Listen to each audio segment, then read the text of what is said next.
የተከበራችሁ ተጋባዥ እንግዶች፣ ክቡራትና ክቡራን፣ ይህ የዛሬው የበይነመረብ የተቃውሞ ትዕይንተ ህዝብ የአብሮነት ኢትዮጵያ ከርዕዮት ሚዲያ ጋር በመተባበር ያዘጋጀው ነው።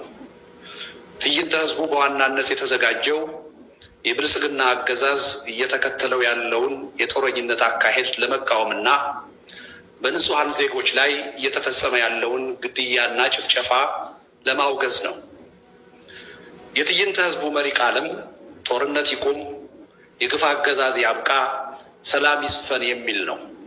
ይህ ሶስት መሰረታዊ ሀሳቦችን አጣምሮ የያዘ መሪ ቃል የተመረጠው የግፍ አገዛዝ ባለበት ሀገር ጦርነት ሊቆም እንደማይችል፣ ጦርነት ካልቆመ ደግሞ ዘላቂ ሰላምና ብልጽግና ሊሰፍን እንደማይችል ታሳቢ በማድረግ ነው። በትዕይንተ ህዝቡ ላይ በእንግድነት የተጋበዙት የፖለቲካ ሰዎች ንግግር የሚያደርጉበት ርዕሰ ጉዳይም በሀገራችን ጦርነት ሊቆም፣ አገዛዝነት ሊያከትምና ሰላም ሊሰፍን እንዴት ይችላል የሚል ነው። ይህም የንግግር ርዕስ የተመረጠበት ምክንያት እንደ ህዝብና ሀገር የወደፊት እጣ ፈንታችን የሚወሰነው ለዚህ ጥያቄ በምንሰጠው አመርቂ መልስ በመሆኑ ነው። የሀገሪቱን ጠቅላይ ሚኒስትር ጨምሮ ንግግር እንዲያደርጉ ከጋበዝናቸው እንግዶች መካከል 15 ተናጋሪዎች ፈቃደኛ ሆነው ተገኝተዋል። ከጠቅላይ ሚኒስትሩ በተጨማሪ ሌሎች 4 ተጋባዦች ግን ሳይገኙ ቀርተዋል። የጠቅላይ ሚኒስትሩ አለመገኘት አስቀድሞ የሚገመት ስለሆነ ማብራሪያ አያስፈልገውም። ከተጋባዦቹ መካከል አንዱ አቶ ታዬ ደንደአ ሲሆኑ በዚህ መድረክ ላይ ንግግር ለማድረግ ተጋብዘው ፈቃደኛ ከሆኑ በኋላ ሀሳብን አብዝቶ በሚፈራው አገዛዝ በመታሰራቸው ምክንያት ሳይገኙ ቀርተዋል። ቀሪዎቹ 3 ተጋባዦች ዶክተር ደብረጽዮን ገብረ ሚካኤል፣ አቶ አሉላ ኃይሉ የሳልሳዊ ወያኔ መሪ ናቸው፣ አቶ እስክንድር ነጋ ከፋኖ። እነዚህ 3 የፖለቲካ ሰዎች ለእኛ ግልጽና አሳማኝ ባልሆነ ምክንያት ግብዣችንን ሳይቀበሉት ቀርተዋል። ነገር ግን በእነሱ አለመገኘት ምክንያት የውክልና መጓደል እንዳይፈጠር ለማድረግ የሚያስችል ቅድመ ዝግጅት አድርገን ስለነበር ጉድለቱን ለማሟላት ሞክረናል። በዚህም ምክንያት ያቀድነውን የ15 ተናጋሪዎች ቁጥር ማሳካት ችለናል። ይህንን ትዕይንተ ህዝብ ለህዝብ በቀጥታ እንዲያስተላልፉ ከጋበዝናቸው 25 የሚሆኑ መገናኛ ብዙሃን ውስጥ 20ዎቹ ይሄን ዝግጅት በቀጥታ ለማስተላለፍ ፈቃደኛ ሆነዋል። ንግግር አቅራቢዎቹም ሆኑ መገናኛ ብዙሃኑ ይህንን ትዕይንተ ህዝብ ካዘጋጀነው አካላት ጋር በአንዳንድ ጉዳዮች ላይ የአመለካከት ልዩነት ያላቸው ናቸው። ልዩነት መኖሩ ግን በዚህ መድረክ ላይ እንዳይገኙ አላገዳቸውም። የእኛን የአዘጋጆቹን አመለካከት ሳይሆን የአጀንዳውን ወቅታዊነትና ህዝባዊነት በመገንዘብ ላሳያችሁት ልባዊ ትብብርና ተሳትፎ ልባዊ ምስጋናዬን በዚህ አጋጣሚ አቀርባለሁ። ከልዩነት ይልቅ ለጋራ የህዝብ አጀንዳ ቅድሚያ መስጠታችሁ ወደፊት ለበለጠ ውጤት የሚያበቃ የትግል ትብብር መፍጠር እንደሚቻል የሚጠቁም ትልቅ ተስፋ ሆኖ አግኝተነዋል። ይህ ተነሳሽነት ወደፊትም የበለጠ ተጠናክሮ ሊቀጥል ይገባል። ዛሬ በዚህ መድረክ ላይ መገኘት ሳይችሉ የቀሩ ወንድሞቻችንም ከዚህ ጥሩ ትምህርት መቅሰም የሚችሉ ይመስለኛል።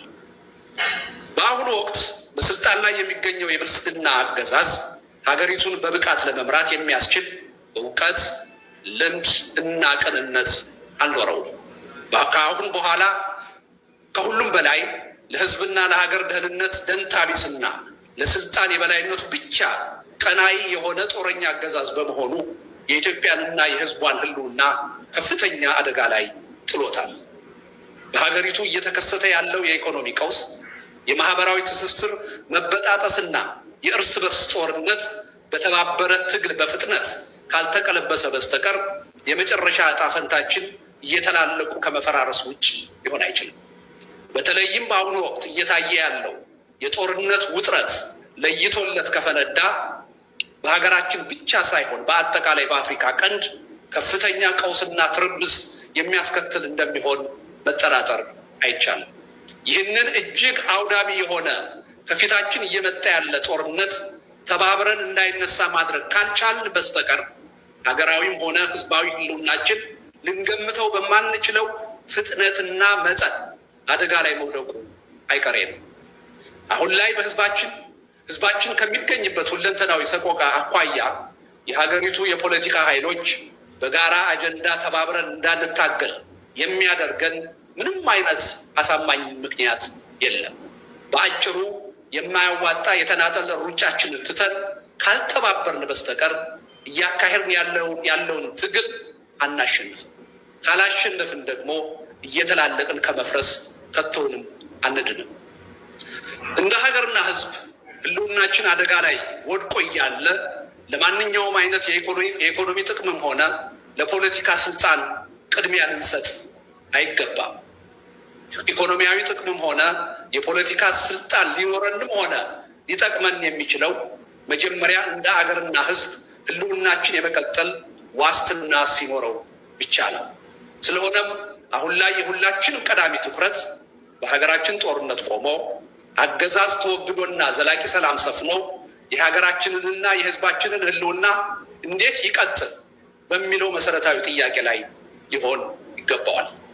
በዚህ መድረክ ላይ ተጋብዛችሁ ዛሬ ንግግር የምታደርጉ የፖለቲካ ሰዎች ለዚህ ጥያቄ ገንቢና አጥጋቢ መልስ ታቀርባላችሁ ብዬ ተስፋ አደርጋለሁ። ይህንን በማድረግ በከፍተኛ ተስፋ ማጣት ስሜት ውስጥ ለሚገኘው ህዝባችን አዲስ የትግል ተነሳሽነትና የለውጥ ተስፋ እንደምትፈጥሩ እምነቴ ነው።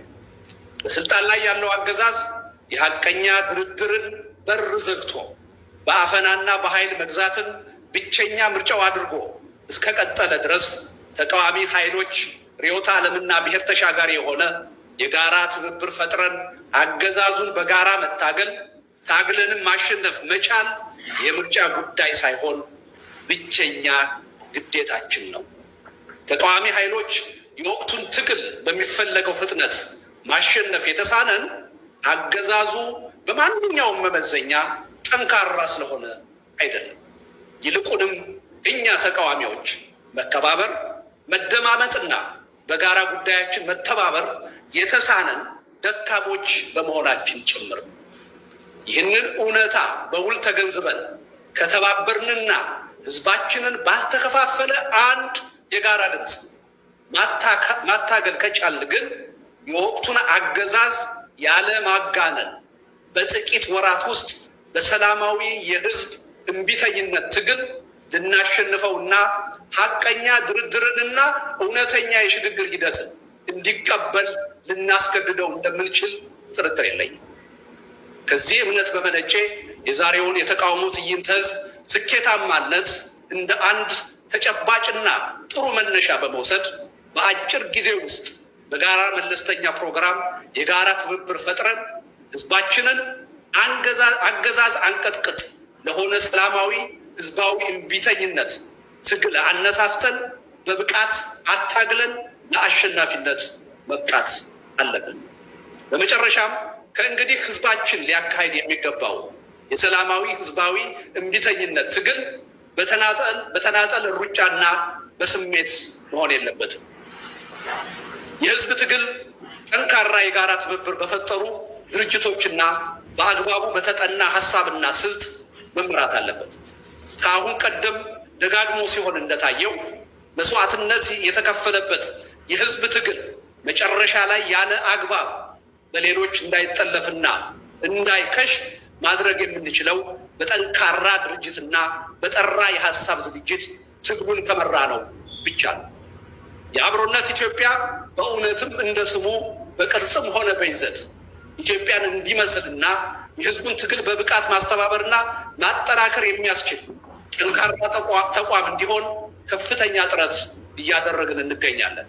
የሃይማኖት፣ የርዕዮተ ዓለም፣ የትግል ስልትና የብሔር ልዩነት ሳይገድበን የህዝቡንና የሀገራችንን ህልውና በሚመለከቱ የጋራ አጀንዳዎች ዙሪያ ከማንኛውም የሀገራችን የፖለቲካ ኃይሎችና ሲቪክ ማህበራት ጋር በትብብር ለመስራት ዝግጁ መሆናችንን በዚህ አጋጣሚ እገልጻለሁ። የሀገራችን የፖለቲካ ኃይሎች በመካከላቸው ያሉ ልዩነቶችን በውይይትና በድርድር የሚፈቱበትን መድረክ በመፍጠር ከዚያም በላይ በጋራ ሀገራዊ አጀንዳዎች ዙሪያ ጠንካራ የጋራ ትብብር የሚፈጥሩበትን ሁኔታ በማመቻቸት የህዝቡ ሰላማዊ የእምቢተኝነት ትግል እንዲጠናከርና ለውጤት እንዲበቃ ከፍተኛ ዝግጅት በማድረግ ላይ እንገኛለን። ይህ ከልዩነትና ከቅራኔ ይልቅ የህዝቦችን አብሮነትና የጋራ ህልውና ያስቀደመ ጥረታችን ለውጤት ይበቃ ዘንድ ግን የሁላችሁም ሁለንተናዊ እገዛና ትብብር እንዳይለየን በዚህ አጋጣሚ ጥሪያችንን በአክብሮት እናቀርባለን።